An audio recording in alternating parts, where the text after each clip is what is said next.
듣기도 힘든 시대에 살고 있습니다.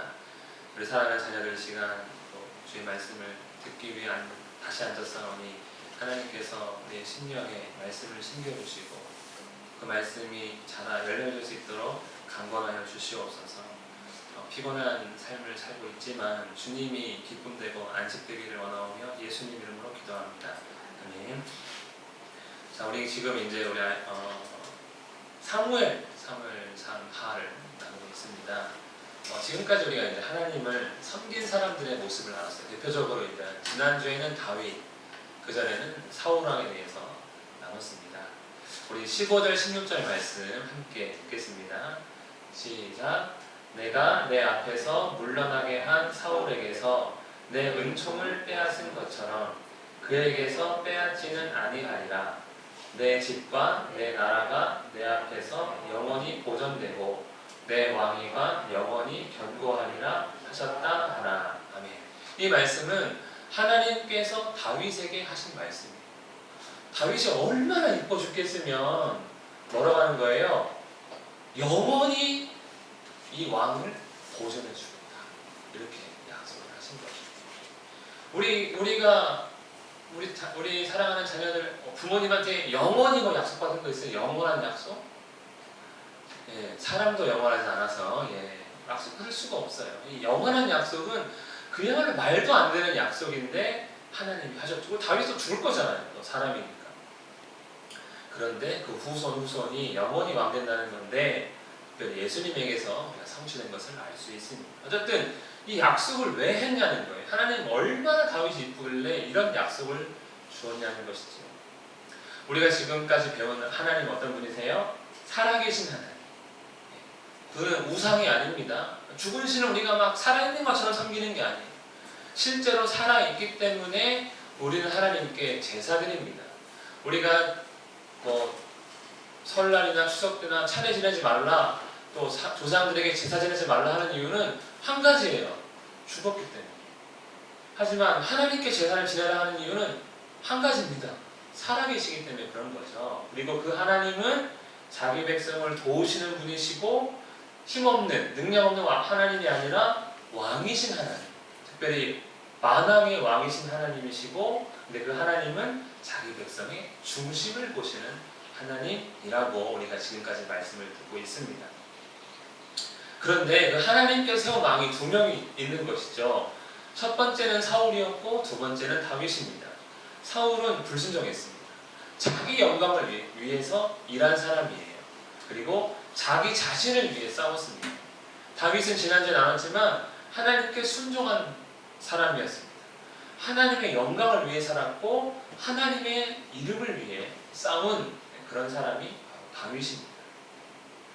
먼저 우리가 사울 이야기를 잠깐 정리해보면 어떻습니까? 사울은 너는 나보다 앞서 길갈로 내려가라. 내가 내게로 내려가서 번제와 화목제를 드리리니 내가 내게 가서 내게 행할 것을 가르칠 때까지 기다려라. 이렇게 하나님께서 말씀하셨는데 사울 못 기다립니다.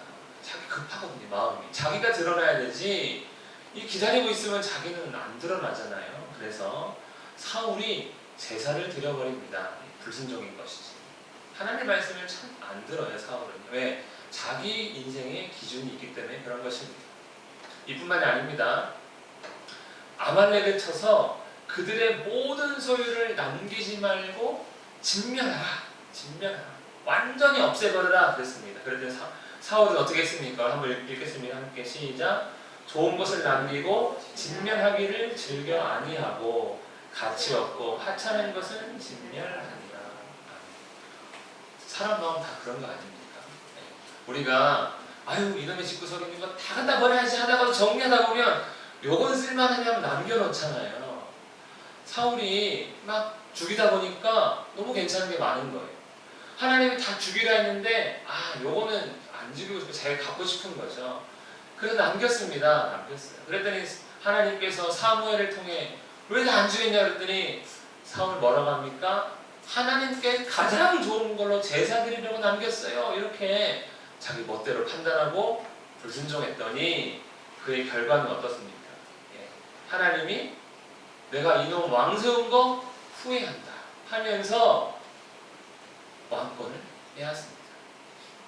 중심에 하나님이 없는 사람은 하나님 이야기 많이 해요. 우리도 신앙생활하면 우리 뭐 현영이, 뭐 현민이, 현찬이 우리 다 있지만 우리 입에 한 번씩 하나님이 툭툭 나옵니다. 교회를 다녔다는 이유 하나만으로. 그런데 하나님 얘기 되게 많이 했어요. 사울도요.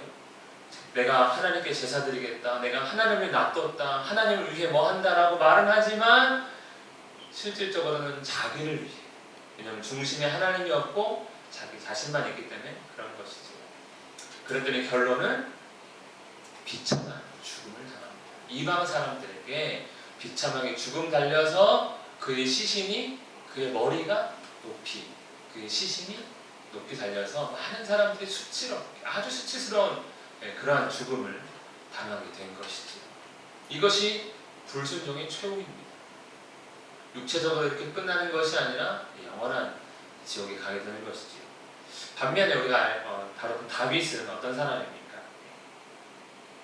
다윗은 그 빛이 붉고 눈이 빼어나고 얼굴이 아름답더라. 이건 뭐 외모적인 평가도 볼 수 있지만 그의 중심을 이렇게 평가하는 것이지요. 그래서 하나님께서 기름을 붓습니다. 다윗의 중심은 하나님을 향해 있는 것이죠. 심지어 골리앗이 이스라엘을 멸시할 때, 야 너희들 나와봐, 나랑 한번 붙자. 내가 지면 너희들의 종될게. 그러나 너희가 지면 나의 종되라. 하나님의 백성을 자신의 종 삼으려고 하니까 다윗이 화가 나서 이렇게 이야기하는 것이죠. 너는 칼과 창과 단창으로 내게 오지만. 실제로 다윗은 돌멩이 들고 나갔는데 무엇을 자기의 무기라고 합니까? 나는 네가 모욕하는 이스라엘 군대의 하나님의 이름으로 나아간다. 나의 무기는 하나님이다. 하나님께서 나와 함께 하시면 나는 사자도 곰도 다 때려 죽였다 라고 하며 골리앗은 짐승처럼 취급합니다. 다윗의 중심에는 하나님을 사모한, 하나님의 영광을 위한 그러한 마음이 있었던 것이죠. 그래서 순종함으로 나아가서 골리앗을 죽입니다. 그랬더니 하나님께서 약속하는 것이죠. 함께 읽겠습니다. 시작. 내가 너를 목장 곧 양을 따르는 데에서 데려다가 내 백성 이스라엘의 주권자로 삼고 내가 가는 모든 곳에서 내가 너와 함께 있어 내 모든 원수를 내 앞에서 멸하였은즉 땅에서 위대한 자들의 이름같이 내 이름을 위대하게 만들어 주리라. 하나님께 순종하는 자에게 주시는 약속입니다. 다윗에게 주셨지만 순종하는 모든 자에게 동일하게 베풀어 주시는 것이지. 사울과 참 비교되지 않습니까? 비참한 죽음을 당한 사울과 완전히 다릅니다. 그래서 순종의 결과가 아까 우리가 처음 읽은 너의 영원한 왕권, 영원한 나라를 약속한 하나님이십니다. 이것이 이제 순종과 불순종의 차이예요. 왜 우리가 하나님의 말씀을 귀히 여기며 들어야 하는가? 공부 잘해서 세상에서 뭔가 출세해서 하면은 꼭 저렇게 될 것 같지만 이러한 사람들인 것이죠. 불순종의 말만 빼면 우리는 다 이렇게 살고 있지 않습니까? 자기 영광을 위해, 나를 위해, 우리 가족을 위해 사는데 그렇게 살면 죽음이라는 거예요. 그런데 그렇지 않고 하나님 영광을 위해, 하나님을 위해 살면 영원한 생명을 주신다. 그러니 우리는 하나님을 경외해야 하는 것입니다. 하나님 섬긴 결과 불순종으로 섬긴 자가 있고 순종으로 섬긴 자가 있습니다. 우리도 마찬가지입니다. 순종하는 척이 아니라 하나님을 경외함으로써 주의 말씀을 듣고 그 뜻대로 살려고 하는 자에게는 하나님께서 복 주십니다. 사랑하는 자녀들, 하나님의 복을 다 받아 누리기를 예수님 이름으로 축복합니다. 기도하겠습니다. 살아계신 하나님 아버지, 우리가 다윗 이야기를 듣고 또 사울 이야기를 듣고 정말 하나님을 위해 살아갈 수 있는 결단을 할 수 있도록 그 말씀들이 내 안에 살아 역사하게 하여 주시옵소서. 아버지, 우리 사랑하는 자녀들 코로나19 가운데 항상 안전케 해주시기를 정말 간절히 빌고 원하오며 예수님의 이름으로 기도합니다. 아멘.